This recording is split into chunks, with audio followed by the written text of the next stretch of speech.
Hi, welcome.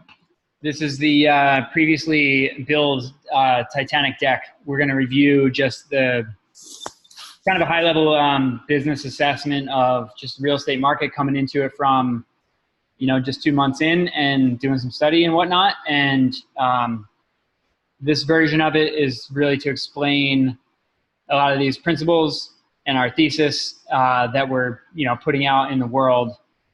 Specifically to our team, though. This training is geared towards the team. There's a couple preamble slides or slides in the deck that are focused on that. We know our mission, vision, values to get clients to achieve their goals, and that's how we achieve our goals. Keeping that front and center is how we're going to do that, and we got to know what's coming down the pike to be able to do that effectively.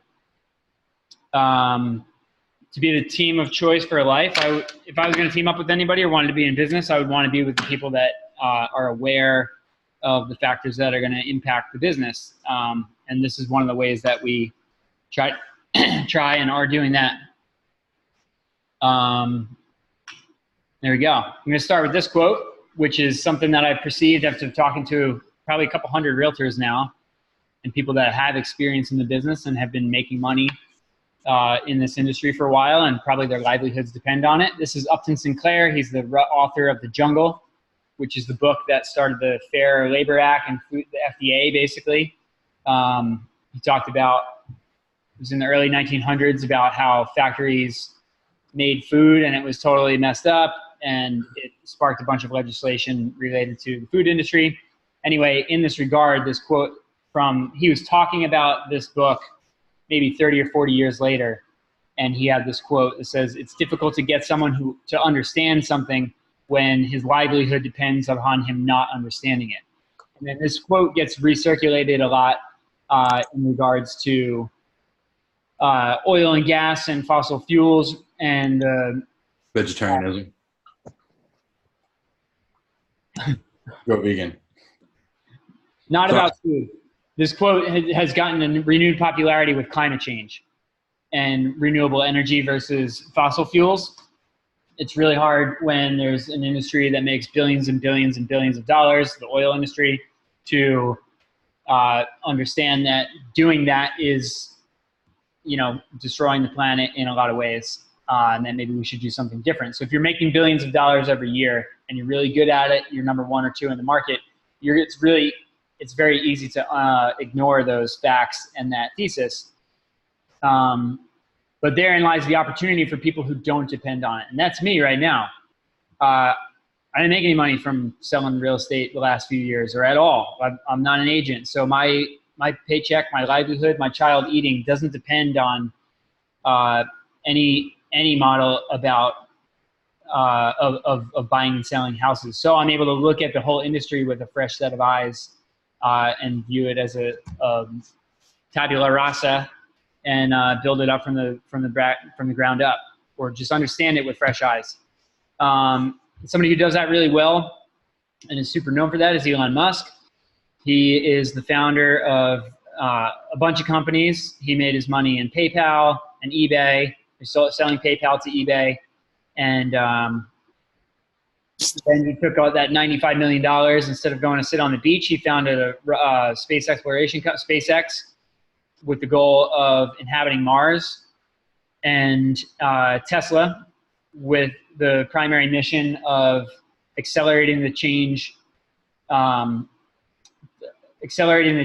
towards sustainable energy for the entire globe. And he did that he's in the process of doing that through electric vehicles and solar power charging them. So he's super controversial, but also super successful. And any success that he has had, he'll attribute to this idea called first principles. So as a little bit of a background, I'm going to post this in Slack and get this to you guys. This is some of the research that I've done in the past few years. There's this blog called Wait But Why, written by Tim Urban, and he writes almost book-length blogs explaining really complex topics and ideas about life and business from really unique perspectives and really deep, and then he breaks them down in really simple to understand diagrams. And this is an example of one of them from this first principles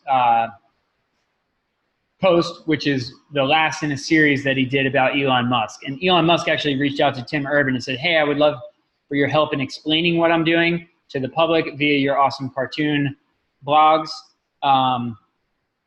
You should really check this out. But this is really useful to what we're doing. This totally applies. If you look at this chart and you see the reality and the want thing, that's like the things that are what's happening in reality and what you want out of life. And then your goals should be in the Venn diagram of where those things overlap. Because if you want something if I want to beat LeBron James at basketball, I'm not tall enough, and I'm never going to be tall enough or fast enough or whatever. I'm never going to have the skill set to be able to be an NBA all-star player. So if I really want that, that's a terrible goal for me to invest my time and energy into. I should really focus on that. I'll probably be better off and happier and see more success if I overlap my wants with what reality is. That should be your goal pool. Then you build your strategy based on that and use your experience and your education and evolution, because you change over time. So all this applies to, I've internalized these ideas personally, and I have any decisions that I make or what I see in successful businesses, they kind of use these things, this sort of mental framework to make decisions and plan for strategy for the future. So that's sort of on the back end. I'll let Musk explain it. He can be fetishized, this guy Elon, as like a superhero and fanboy, and I'm totally guilty of it. So when I screenshotted this First Principles YouTube video, I got his totally ridiculous face there too. But really, he talks. I'm going to show this video, but it's about breaking things down from physics and going up from there. Let's let him explain it real quick. First Principles is kind of a physics way of looking at the world. You boil things down to the most fundamental truths and say, okay, what are we sure is true?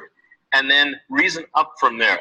Somebody could say, in fact people do, that battery packs are really expensive and that's just the way they'll always be because that's the way they've been in the past. No, that's pretty dumb.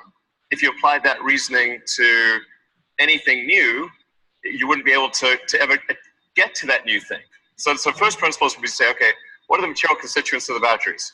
What is the spot market value of the material constituents? So you can say, okay, it's got cobalt, nickel, aluminum, carbon, and some polymers for separation, and a steel can. If we bought that in the London Metal Exchange, what would each of those things cost? Like, oh, it's like $80 per kilowatt hour.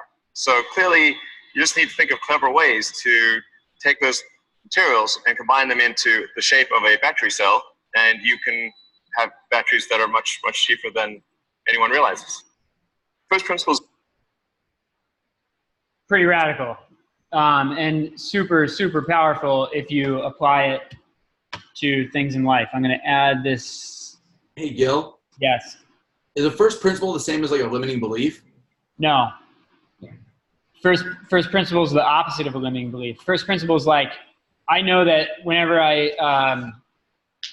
physics, like gravity is going to happen every time. You can measure it. So that is, you want to get as accurate with your information as possible. So first principle is like the fundamental bedrock truths of reality. Got it.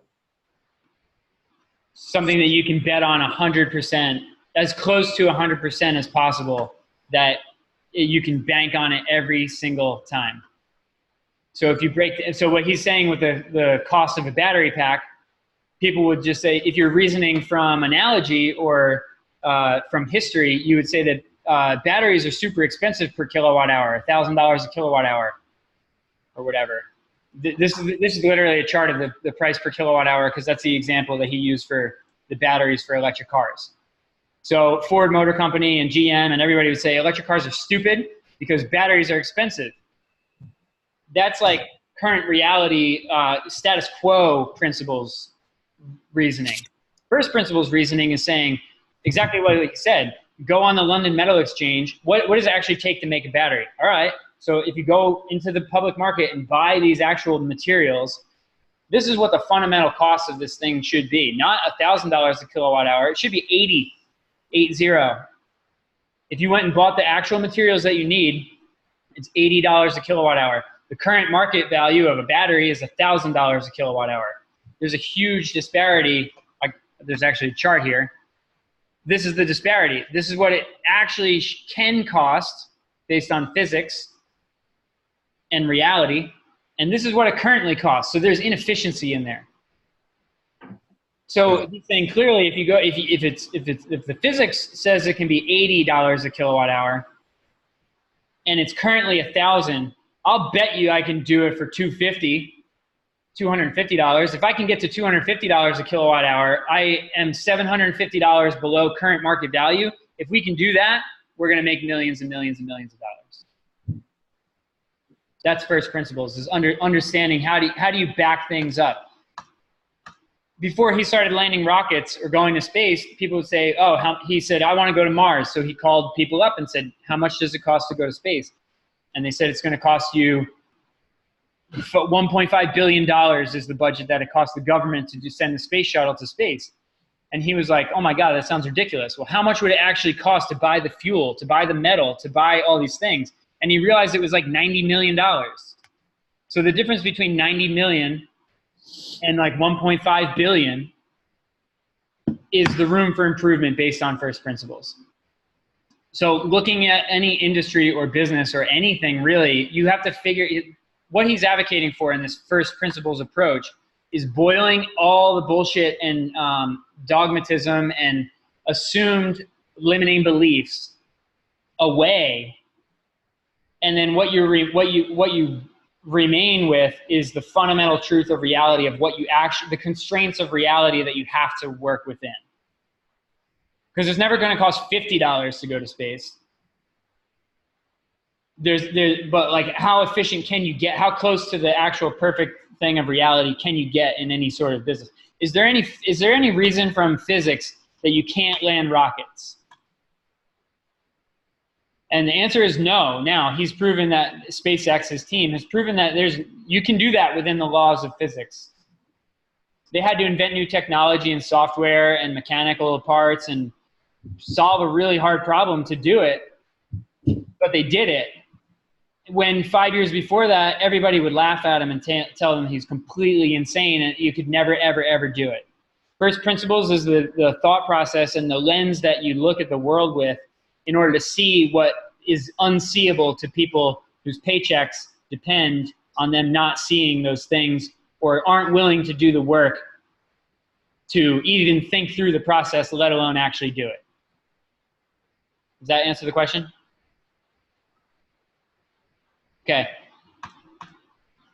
So that's how I'm looking at real estate.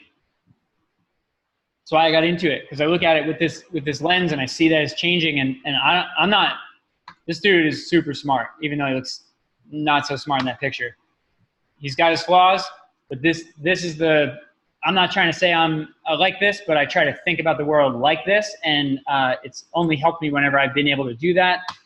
What I'm saying is, I'm quoting Ray Dalio here, we're dumb shits, I'm a dumb shit. I know very little compared to what can be known and what should be known and what will be known. And I never will know enough. So I reserve the right to iterate this business plan and change. This is kind of a startup term, which is just like try a million different things out and then double down on what works. So all this can change. And then in business strategy, that's called a pivot. When the facts change, so are our business plan. I don't know if that was Churchill or somebody in war in the World War II era said that. When the facts change, so will our plan. What happens to you? Like, I'm acknowledging the fact that this may change. A lot of the things that we're going to be doing and are doing are experiments, and we're checking them out to see if they work. And then when they do work, we'll double down. And if not, so this is as of 8/2. But then we're going to jump right into basically the thesis. But that's where it's coming from. So this is my 2 cents. This is the real estate industry as it has been. So once upon a time, you know, the story, everybody knows the story of Titanic. There was a lot of hubris and they called it the unsinkable ship. And if you saw the movie, you know the story. It's basically like all these people, there's an air of arrogance. Now that you know how the story ends, this is viewed as arrogance.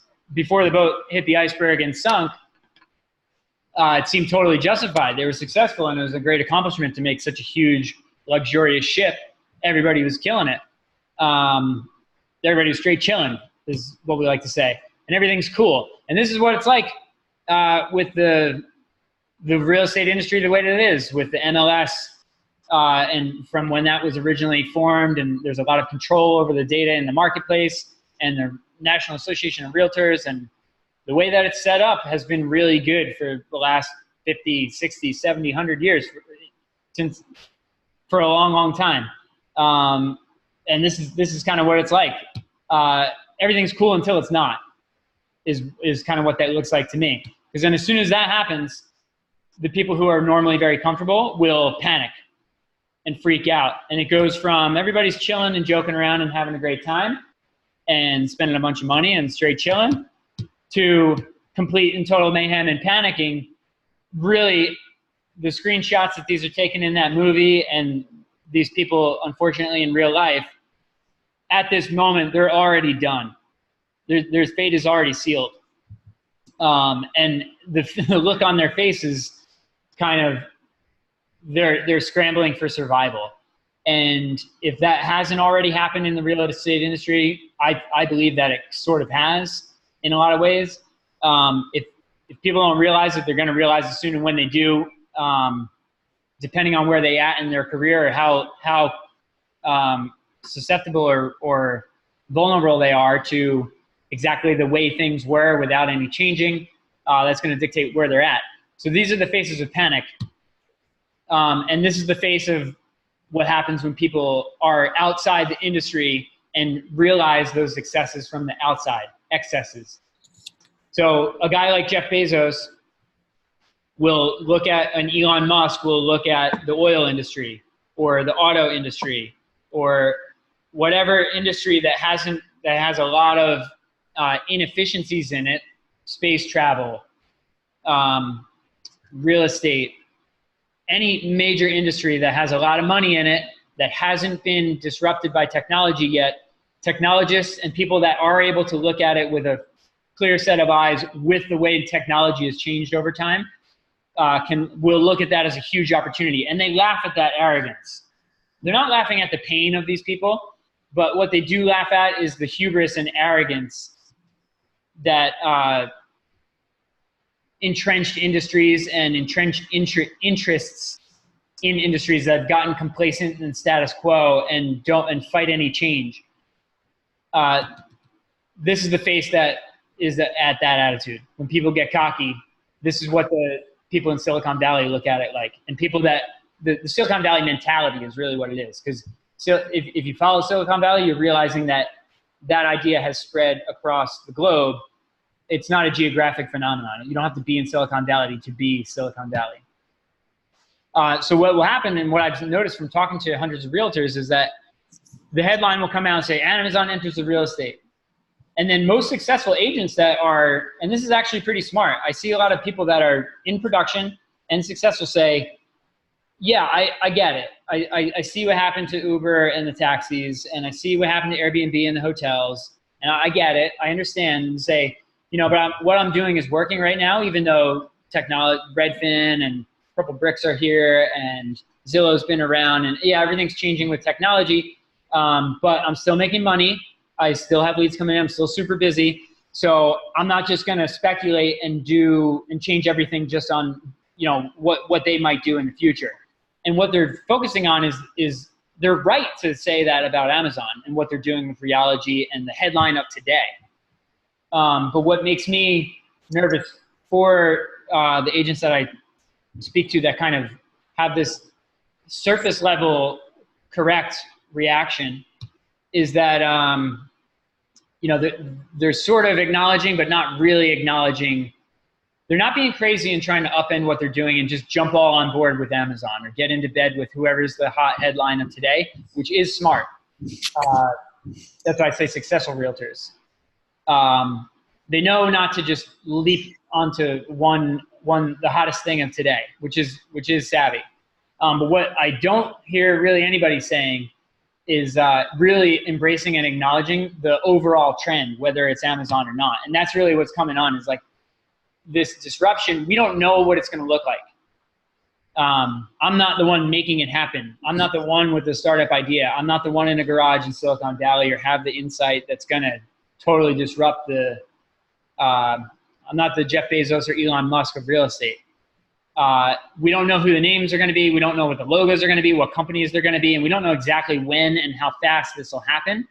But that doesn't that doesn't really matter for the principles of change, for the decision making that we have to make in order to have the right options that we want. And I've got the Napster logo and Spotify here. Napster was in the 1999 to 2002, 2003 era, if I'm dating myself correctly there. Spotify is 5 or 6 years old, I think. It doesn't matter who it is, and somebody might disrupt Spotify and iTunes. But what really it was the iPod. It was the iPhone. It was these online streaming services and file sharing and MP3s, and all of that combined is what the disruption was. It wasn't just Apple. It wasn't just Spotify. It wasn't just Napster. It was the phenomenon of disruption occurring with all of those players. That's what I think people are still ignoring, because they get caught up in just the name Amazon and Jeff Bezos, or any one individual entity, and they're sort of kind of, it enables them to kind of turn a blind eye to the overall principle. So what they actually do is that sentence that says, I'm not making any money now, I'm not going to change everything. What they do is they don't change anything, or they don't really invest in their lifeboat from the Titanic. And they don't set up any optionality. And what they're actually doing is really bedging. If you're only going to be in the business for another 5 years and you're close to retirement, you've got a couple income properties or whatever, you've got a spouse that makes enough money to support your family, or you have another option or whatever, it's totally fine to just keep doing status quo, because it's really hard to do something different and invent something new compared to just keep doing what you've done if you're successful. But what you're doing is limiting your optionality by doing that. And what we're doing is the exact opposite. My role is basically completely to set this up and do this and build a system that's sustainable for the future. I pulled this here. It's just a matter of, like, if you act like winter is coming and you're paranoid, you never have to be worried when winter actually comes. If you store away your nuts and your harvest in the summertime, and you make hay while the sun shines, and you set yourself up for a rainy day and it never rains, then all the better. Keep making hay while it's still sunny out, and keep storing nuts if the harvest still comes. But if you always have this mentality that winter's coming and you are a little bit scared, then you actually don't have to be scared. If you're paranoid, you don't have to be paranoid. If you're complacent, you're susceptible to getting completely wiped out. And then this is really a thesis that, this is a kind of an ugly slide right now. I'm in the process of iterating. But what that looks like in reality over time is the disruption force. It's not going to be just Amazon. It's not going to be just whatever. But the whole way the industry is changing, with it's going to put market pressure on business as usual, with commissions getting compressed, with relationships not being the only important thing. You've got to be able to do the transactional stuff too. What's happening is these technology companies and the data essentially own the front end of the consumer funnel. Right now, Zillow is the horse in the front of this race. Amazon could enter it. Facebook can enter it. Google could enter it. Any one of these players with the data can take up the game here. But what's happening is any of that stuff that we talk about with disruption happening, or technology and all the data, that's going to put pressure on the marketplace, and then really squeeze things into what I see as really 3 general categories. The first one is old school single agent or brokerage, like a Weichert. I'm at the agent, really high splits. You're on your own, build up your book of business yourself, and all your expenses are on yourself. And you can do whatever. If you're in 1995 and you're a hustler and you buy a bunch of pages, a bunch of print advertising and whatnot, and send out a bunch of coffee news postcards, and you're in all the magazines and you pay for the ads that way or whatever, you're probably going to kill it. And people did in the 90s and early 2000s. And especially if you have a market, a rising tide market at your back, leading into 2007, or oops, there was a crash, and now since 2009-10, there's been a tailwind in the market. With the exception of those 2 years, we've been in a bull market in real estate for, I don't know, 20, 30 years. Correct me if I'm wrong, Joe, is that right? Yeah, it's like a shocking fact that nobody talks about. 85. I don't even know when the last one was. I need to do more research, but like, and generally, I think people always got to live somewhere. Under all is land. I believe that principle. Amazon's server warehouses are going to have a commercial real estate lease, and they're going to have to build them somewhere, and somebody's going to own that building. So real estate, that principle remains. But anyway, if you think the prices in 2011, when a buyer said to me, Joe, when are the prices going to get back to 2005, 2006? My response was, come on, that's crazy. This is what came out of my mouth. I said, that'll never happen in our lifetime. The prices came back. They came back and they went even higher, which is crazy. So what we've seen, the market shift since just 2010 is wild. But what I've said, even like in meetings, I say to agents, I'm like, is everyone having fun? Is everybody going out to eat every week? Is everybody, buying houses, investment properties? Because it's really good now. So these are the good, we're living in the good old days. Back in the really good old days of, anyway, the old school single agent brokerage of the Weicherts of the world, I guess, or Remaxes. I need to know the names a little bit better of the brands, but the names that you would know as the old school model.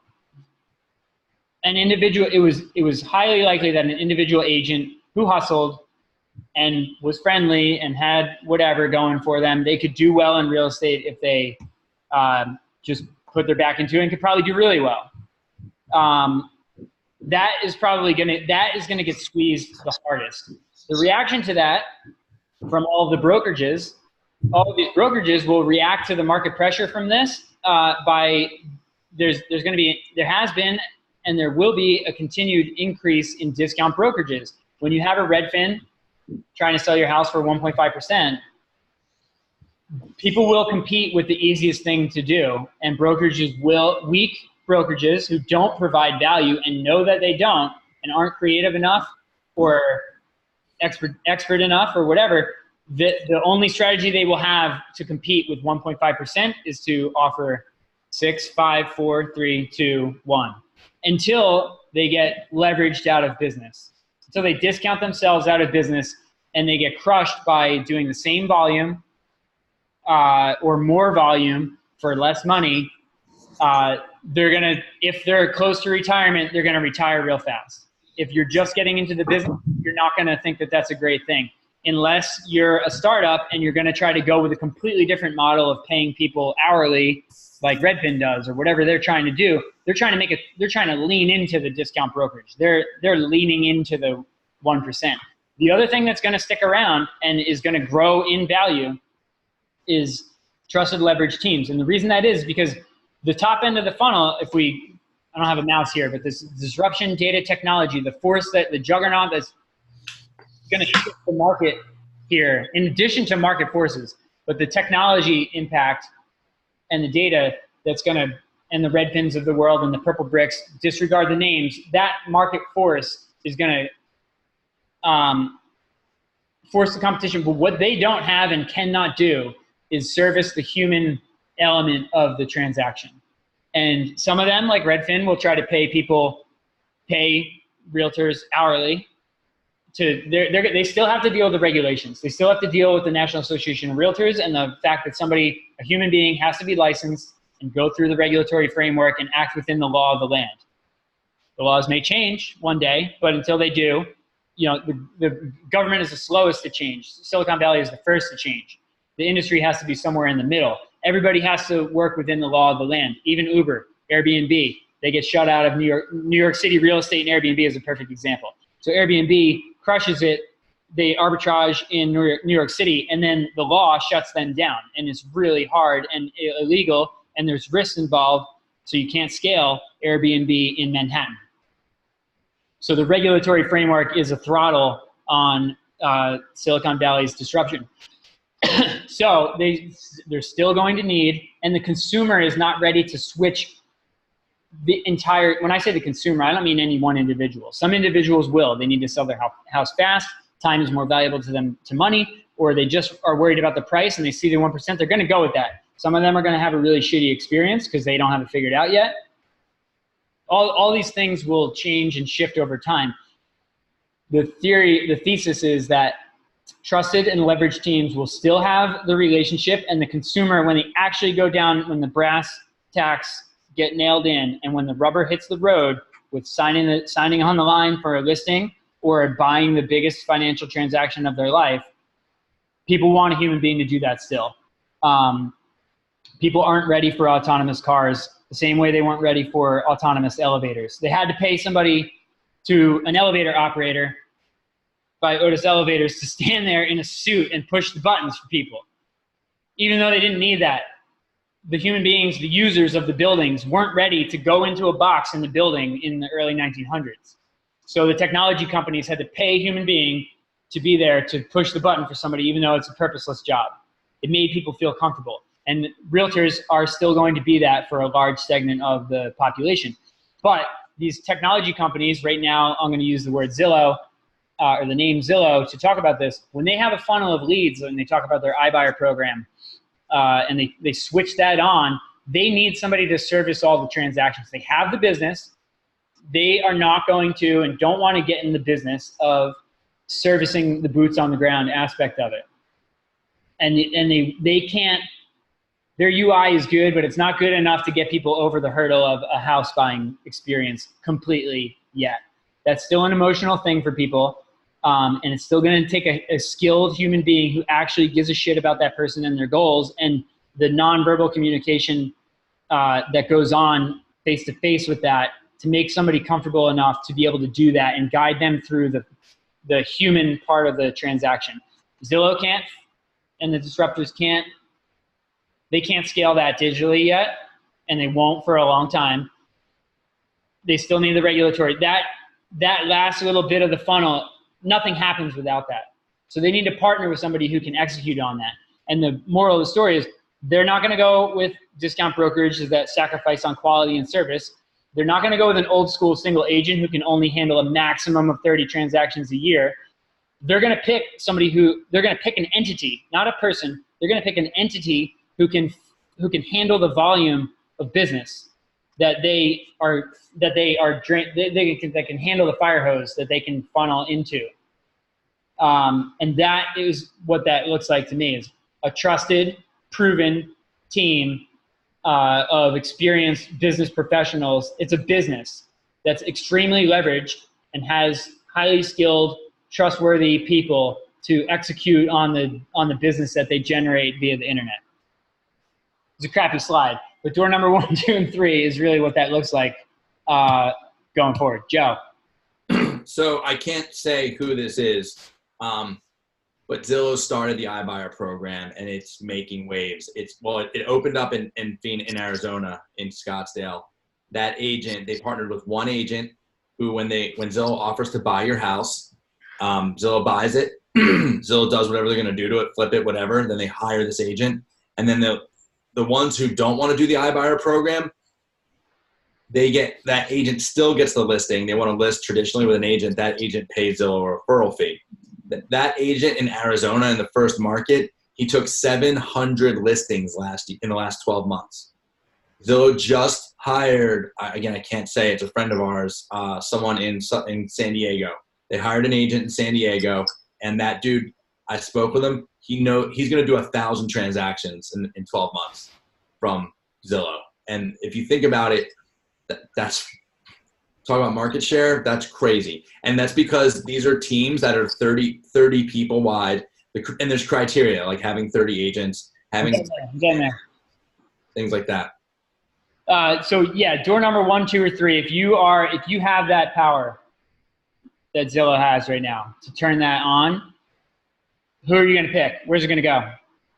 That's a decision that's being made in the C-suite at Zillow. And this isn't the only business model. This is just a factor of we have to be aware of this. Otherwise, we're idiots. It's not the only thing, but it is something. So what that looks like in terms of profitability, these are estimated numbers to illustrate the principle. And on the left here on the graph, we have the 0 to 100. That's percentages, not anything else. So in the glory, and I just made 4 categories. Glory days, 1940 till 2015 or even until today or whatever. We're in the glory days. We're at the end of the glory days. Then we have now, and then we have 1 to 5 years from now. Actually, probably glory days probably right before the crash. I'm going to say before the iPhone, before Zillow, before all that stuff really took off. I'm going to say the glory days was up until 2007, Lehman Brothers. Really March, Bear Stearns, let's call it that. Then 1 to 5 years from now, and then 10 years hence. And it's just the trend. I'm not pegging these numbers, but generally, let's say there was, if today we're at the peak realtor licensee. So there's right now, I think that I'm correct in saying that probably there's more people that actually hold a real estate license that's active and hung somewhere in America or the world than ever before. So we're probably at 100% of the number of people who've ever been licensed. Joe, am I correct in that? Okay. So right now we're at peak realtor, which is like 100%. So then if you go back in the glory days, there weren't as many people that had a real estate license or that were in the business in 1995. So there was less competition. There was less people doing it. People were doing whatever the reason. I don't know these numbers, but I'm going to assume maybe it was 25% less. If somebody wants to throw a better number out, great. I would love the actual numbers on this. I should look that up. But generally, there was less than there was now. But if you look at the red line is who was profitable. So if there's 100 realtors today, I think I'm being very generous in saying that 45% or so of them are actually making any money at all. And I'm talking about like $10,000 or $15,000 a year, doing 2-3 deals a year or more, making any sort of money at all, covering the cost of their license. I'm being generous in calling that profitable. Not making a living, but like maybe a teacher who has their license and did a few deals. The number of people that are actually crushing it and making over 6 figures is way down in the 10, definitely 20%, maybe 10, 5%, something like that now. So that number of profitability is going down. So 1 to 5 years from now, the fact that you hear people say, I have to work harder to make the same amount of money. I can't tell you how many times I've heard that. There was more loyalty back in the day.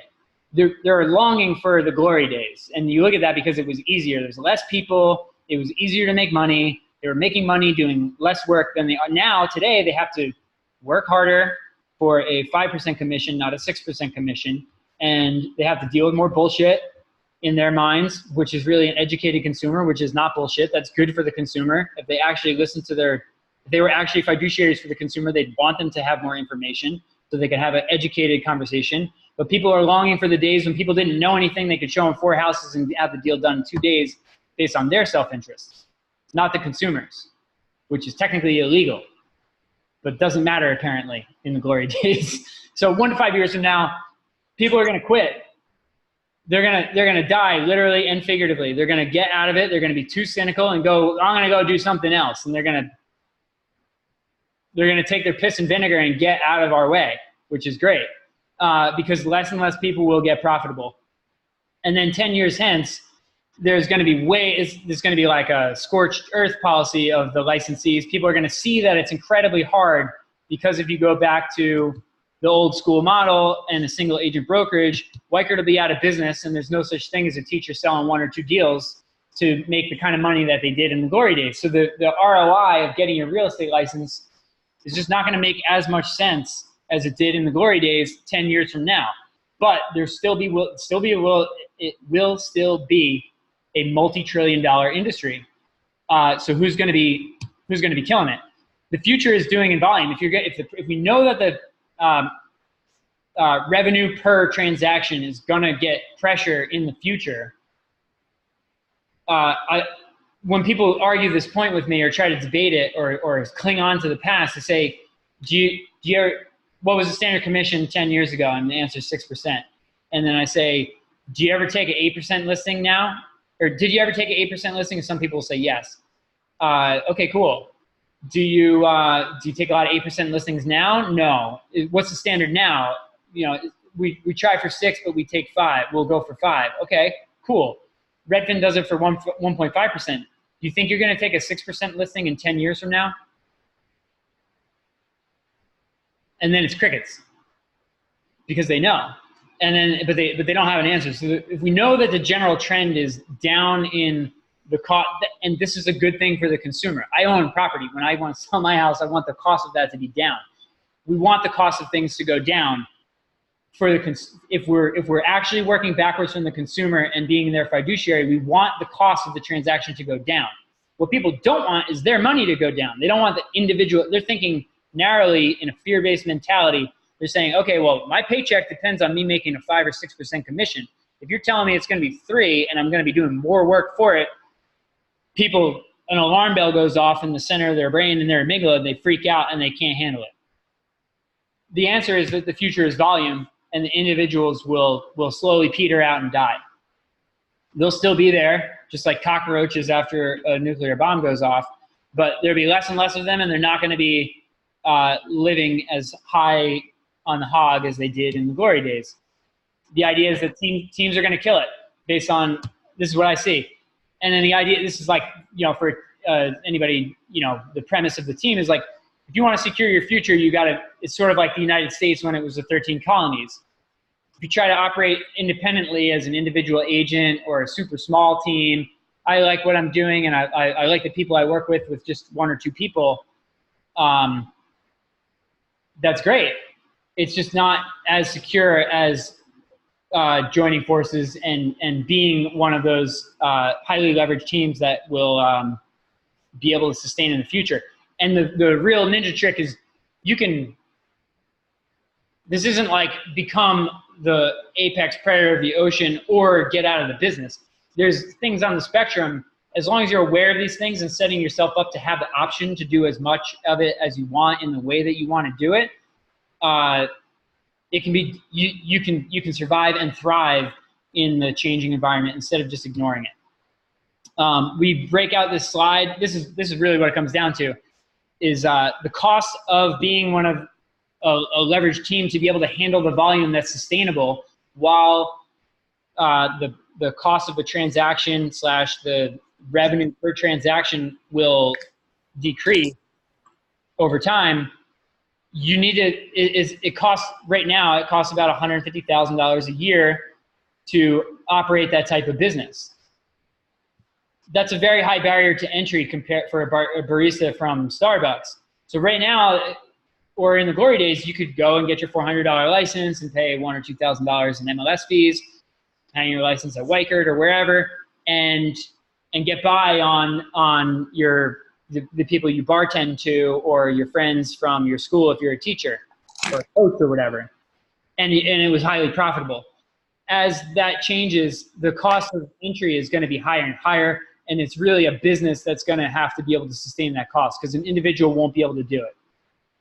They'll need people and leverage to be able to service the transactions that generate the revenue that can sustain the revenue, just like any other business.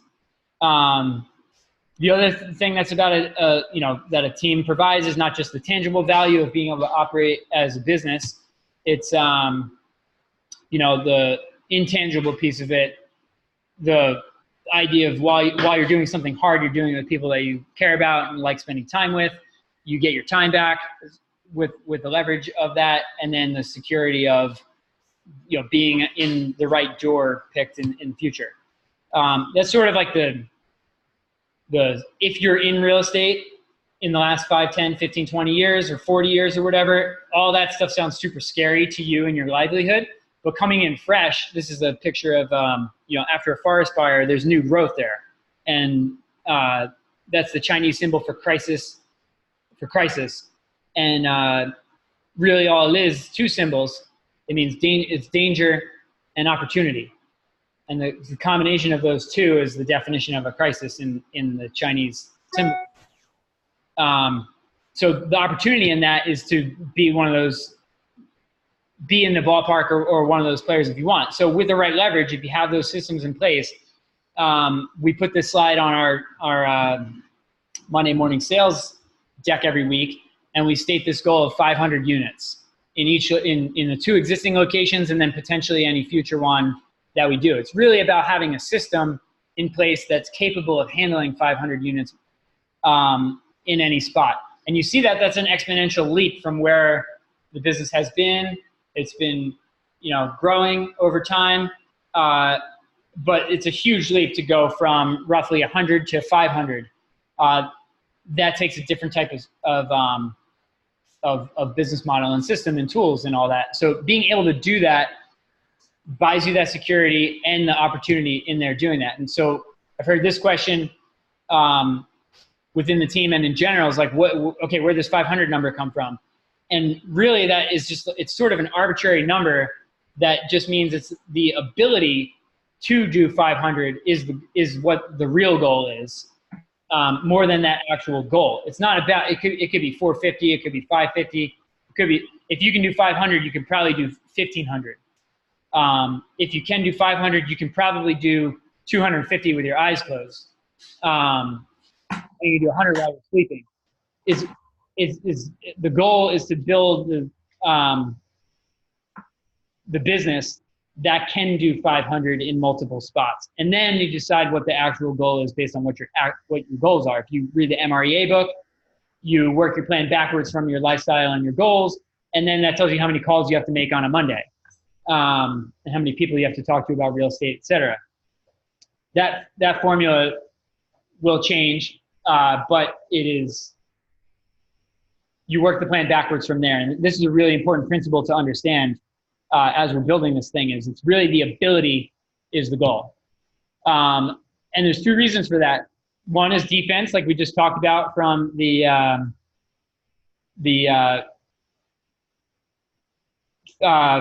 fear piece about it. We do. Joe, sorry, I'm going over here. Mike, how we doing? I'm doing good, man. I'm just in Holiday City. I gotta wait for these people to come. I gotta open up the house for them because it's a realtor from she's from North Jersey, so she doesn't have the lockbox in this area. So, are we still doing a call? Yeah. Can you call me when you're done? So you're clear? Yeah. All right. Yeah, we're running late on the training too. That works out perfect. Okay, that's cool. All right, I'll call you in like 10 minutes. Is that cool? Yeah, give me a text with ETA. We'll shoot for, give me 15. Is that cool? 15? Call you in 15 minutes? All right, perfect. You got it. Bye. Cheers.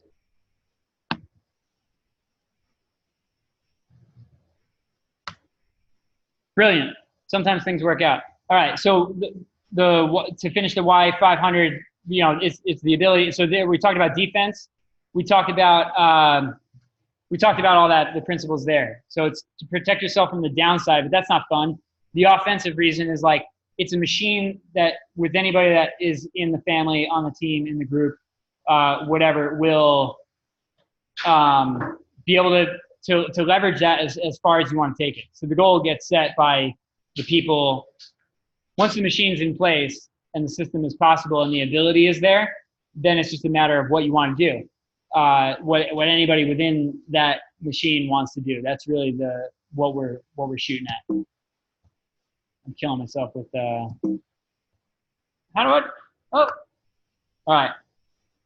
What that looks like, we call that the dream machine.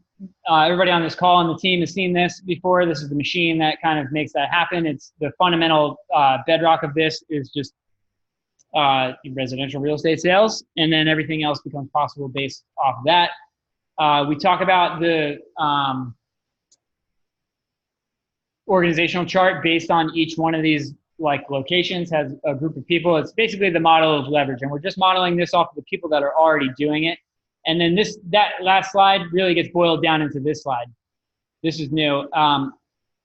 When we talk about these teams that are handling the 700 transactions or 1,000 transactions, or be able to handle that type of business / survive in the future, it's really a business that's more dialed in on the administrative side than 99% of anybody that's licensed in real estate that is doing business. So it's people that think about it like a business and treat it like a business and build up the administrative systems behind the agents. So this team that we're talking about, Joe, right, is 30 people, and it's 14 agents or 12 agents and 18 admin, right? Is that right? Yeah. Yeah, Gary Keller says your first 2 hires should be 2 admin when you get to about 25, 35 transactions. Yeah. So when we talk about commissions getting compressed, revenue per transaction going down, so the answer being having to do way more transactions, the only way to do that is through insane leverage. And the people that are in the leading indicator markets, like in another slide, we said the future is here. It's just unevenly distributed. In the markets where this is already happening, the listing agents are just basically, it's so leveraged that they're just going to, correct me if I'm wrong, but the way Joe phrased it to me was they're basically going to pick up a signed listing that's already signed and picking up the keys to the house. In the end, Well, think about what Gary Mawson was like. Hey man, I went on a listing appointment and I brought all the paperwork back, and then I got on an airplane and went to Dominican Republic, and when I came home, it was under contract. right. That's what Gil's talking about. Along that spectrum is what we're shooting, what the target is, and where we're at, what the direction is. So that's all that Zillow and Amazon are doing. And just so you guys know, the iBuyer program, Danielle, when you're picking up the phone and you're asking someone if they're going to accept a cash offer, that's the same thing Zillow's doing. So we're doing all this stuff, and we're on track. And Gil's making sure that we're staying in that lane. Like he was talking about horses running. Like we're in the race, and we know what's up. Yeah. So it's this point of leverage. I don't have a cool slideshow, but that's exactly what Joe just said, using the example that Gary brought up on Monday, 2 Mondays ago. The point to really embrace is it's possible and can be easier and more fun to do more. And I'll bring an example from my previous business in search school. Is like, it was really fun to run the camp and be the camp manager for a couple of years. And then it got way more fun when I had the option to step into it. And now even just seeing it as almost like a spectator, I'm so leveraged out that I'm still a part of it, but it's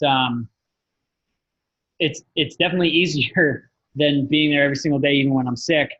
And it's more fun to be able to do that. And there's more people learning to surf. The mission is getting met and serviced better. And I'm not in it. And doing that in something that's as scalable and bigger as real estate this is a really important point to embody. It's possible and easier to have more fun by doing more. And then that begs the question of like, how do you scale the unscalable part of like the family vibe and the culture, which is like one of the reasons I came on board with this group. And it's really hard. That really is hard, but it's totally doable too. This is not the best picture of it, but it's happened with the search school. That's a totally unscalable thing, and it's scaled to the point where like we have people booking online in the middle of the night with a software system that we built out and put all these systems and tools in place where all this information is happening. I've already done this built out the admin side of a crazy business. And then we still have hand painted and hand drawn arts and crafts little awards for campers every single week, and they're different every week. We could just as easily design them and get them for 30 cents from China, and then never have to think about it and have that automated too. But you get to, if it's a priority for everybody that is doing it, it's really just an investment of time, energy, and money. We're less profitable because to pay somebody close to $20 an hour to draw these little shells. But that kid is going to keep that shell probably his whole life. It's going to end up, where I'm going to see that shell again is I'm going to be doing a broker's open house at some house in Avon, and it's going to be on some kid's bedroom shelf, and it's going to be hung there because he kept it for 5 or 10 years. And that shit is scalable if you make it a priority. That's what focusing on that and investing the time, energy, and money to do that is what maintains the intangible vibe of something that is that's what enables you to scale the unscalable pieces of something while getting to the point of leverage.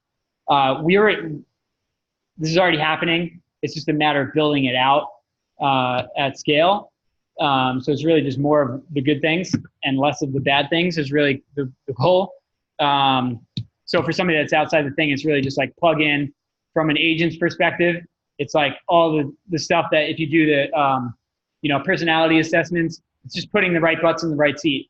An agent who's a high I or whatever on KPA or Tony DISC assessment or whatever, like they should be out talking with people and negotiating the contracts and using their experience and expertise and that nonverbal communication with the clients directly, not filling out all the paperwork. Somebody who's really an expert and comfortable and excited about crushing a stack of paperwork should be doing that. And that's what building a business around the right talent and the right seats is what that comes to. What that looks like is reclaiming your time, which is really your life. Somebody's not doing this and then they start doing it, that enables however much growth you want if the systems are there. It's like a launch pad. I said this before. It's like when a rocket takes off, it's blasting onto the pad. The pad is a sturdy place for the thrust to get pushed off of. And then this is a work in progress slide, but the green is the money.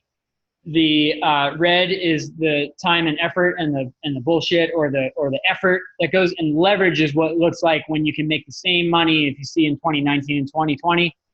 If you can, this is like a, your average pretty successful agent, but that's not totally leveraged. You can see the cost of doing that in terms of time, energy, and headache increasing, the negative increasing, and the negative is percentage, not dollars. The top is more like dollars.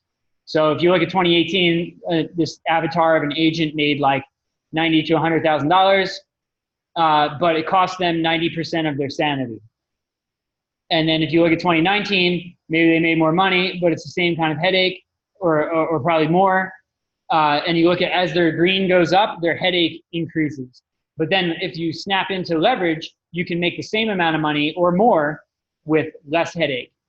This is a graph that sort of describes that. It's not perfect, but that's the principle that is in place. If you do that, then there's growth opportunity in the thing, and you're doing it while it's fun. That's basically the premise. We keep referencing Zillow, and I want to go right back to this slide that I added into this deck recently. Is the names don't matter, and we iterate. And I walked into the office today and saw on, Gary told me, because you put your bunny ears behind me just now. It could still be fun. Zillow's stock is down like 20% today, 15, 20% today. Because what did they announce? They're forecasting a loss on their flip properties. On the iBuyer program, yeah. On the iBuyer program. You should buy Zillow stock? Yeah, you might. You could. I don't follow it perfectly or whatever, but like, yeah, there's blood in the streets with Zillow right now. But the point is, like, while I'm making this slide, this is the ninja move. It's like, we're ready to iterate and pivot. If iBuyer turns out to not be the thing, we're still the real estate team of choice for clients and agents. And it's like, we're not betting the farm on any one of these things. We're just aware of it all and aligning ourselves with anybody that can be the winner. Joe, finish us out. So Gary Keller said, I always say this, man. Gary Keller said he said that throughout this whole entire thing, he said that whoever, and Gil said this to me privately, like we were talking about some like a leader in the industry that was, Gil said something about someone devaluing the personal relationships. What we have is we have the relationships, and we're a relationship-based business.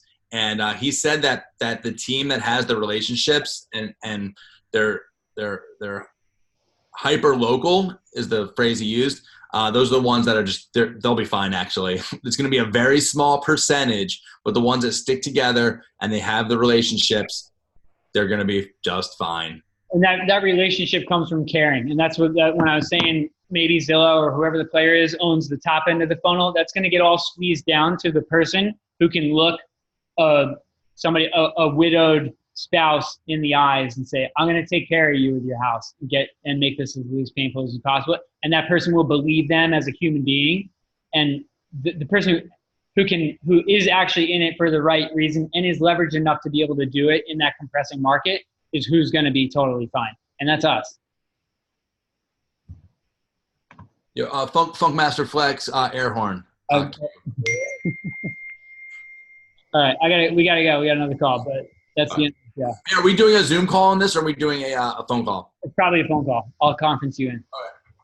Thanks, Gil. Bye. Thank you, guys.